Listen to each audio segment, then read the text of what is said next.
பனைமரம் பற்றி கவிதை.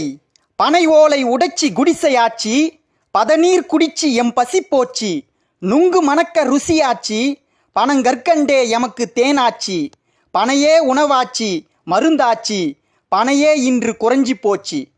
தண்ணீர் சேமிக்கும் மரம் நீதான, பாட்டன் தந்த வரம் நீதான, சோசத்தின் காற்றே நீதான, வாசத்தின் கருப்பட்டி நீதான, பனையே நன்மைதான, பனையின் குரல் உனக்கு கேட்கவில்லையா மனிதா? என்னை நீ தூக்கி வீசினால் பனங்கிழங்காவேன், என்னை வளர்த்தால் தலைமுறையை காப்பேன். கிராமத்தின் வரவேற்பு மரங்கள் நாங்கள், எங்களை வழி அனுப்பி விடாதீர்கள். தூக்கணாங்குருவிக்கு வாய்வு கொடுத்தோம், நீங்கள் தூங்க நாங்கள் காற்று கொடுத்தோம். பனையின் குரல் உனக்கு கேட்கவில்லையா மனிதா? நுங்கு வண்டி செஞ்சு ஊரெல்லாம் சுத்துனோம், கார்த்திகையில் தீப்பொறி சுத்துனோம். தபசு ஏறிய மரம் நான் தானே, பனையின் குரல் உனக்கு கேட்கவில்லையா மனிதா? ஓலைச்சுவடிகள் தமிழ் என்றது, அந்த ஓலைச்சுவடிகள் பனை தந்தது. வளர்ப்போம் பனை, இது என் ஆணை.